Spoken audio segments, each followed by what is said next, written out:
Hai, Assalamualaikum. Selamat datang ke dalam channel YouTube aku lagi. Okey, untuk video kali ini, aku nak sharekan dengan korang sejarah tentang Kampung Janda Baik yang berada di Pahang. Jadi tempat ini dinamakan sebagai Janda Baik. Janda Baik ni, dia terletak di Bentong Pahang. Dan bagi korang, kalau nak bercuti lepas PKP ni, korang bolehlah pergi dekat Janda Baik tu. Sebab tempat pelancongan dia berkonsepkan alam semula jadi. Jadi korang bolehlah tenang-tenangkan fikiran yang kusut tu dekat kampung Janda Baik tu. Okey, daripada mana asal usul nama Janda Baik tu? Okey, pada asalnya ini merupakan satu legenda ataupun cerita turun-temurun. Okey, dikatakan terdapat banyak janda yang tinggal dekat situ pada masa dahulu sebab suami-suami mereka telah terkorban semasa perang yang berlaku di Selangor. Jadi selepas mereka menetap di Selangor tu, mereka berpindah ke Bentong Pahang. Jadi banyaklah kan isteri-isteri yang kehilangan suami yang tinggal kat situ. Dan mereka ni ada satu sifat, iaitu mereka suka tolong orang. Maksudnya mereka suka membantu orang-orang kampung lah. Tak sombong lah, senang cerita mereka ni. Dan disebabkan itulah kampung tersebut dinamakan Kampung Janda Baik. Okey, cerita yang kedua pula mengenai Tok Batin dan isteri dia.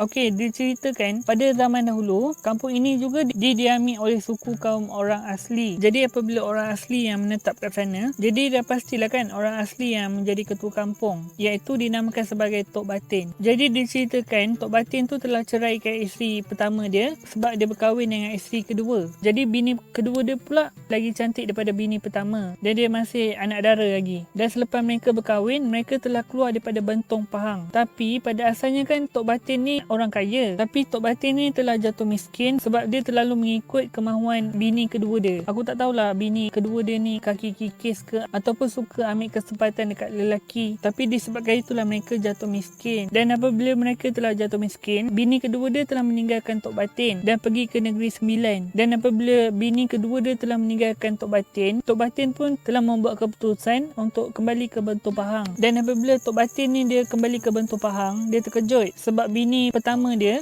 iaitu janda dia, masih menunggu kepulangan suami tercinta dia, iaitu Tok Batin lah. Setia kan dia punya bini pertama. Mereka telah membuat keputusan untuk kahwin semula lah. Dan selepas itu mereka pun hidup bahagia. Dan selepas itu kampung tersebut telah dinamakan sebagai Kampung Janda Balik, disebabkan janda dia telah berbalik semula kepada dirinya. Tapi lama kelamaan apabila kita cakap balik, dia jadi baik. Jadi mereka pun telah letak kampung tu sebagai Kampung Janda Baik. Okey, selain itu, pada asalnya Kampung Janda Baik ni dia dinamakan sebagai Kampung Tiga Haji. Okey, kenapa dia dinamakan sebagai Kampung Tiga Haji? Sebab pada asalnya pengasas kampung ini adalah 3 orang haji. Okey, yang pertama adalah Haji Kadir, dan yang kedua adalah Haji Yasir, dan yang ketiga adalah Haji Idris. Di mana mereka ni lah yang dikatakan banyak membangunkan pembangunan yang ada dekat Kampung Janda Baik itulah. Dan selepas itu orang kampung pun telah membuat keputusan untuk meletakkan nama kampung tersebut sebagai Kampung Tiga Haji. Tetapi sebenarnya ada 3 nama yang dicadangkan kepada Sultan Pahang, iaitu yang pertama adalah Kampung Tiga Haji, dan yang kedua adalah Kampung Janda Baik, dan yang ketiga pula adalah Kampung Hulu Benos. Tetapi yang dipilih oleh Sultan Pahang adalah Kampung Janda Baik. Disebabkan itulah sampai sekarang kampung tersebut dinamakan Kampung Janda Baik. Jadi terpulanglah kepada korang nak percaya ataupun tidak cerita yang aku nak sampaikan ni. Tapi apa yang pasti, apabila korang pergi dekat Kampung Janda Baik ni, korang akan rasa tenang.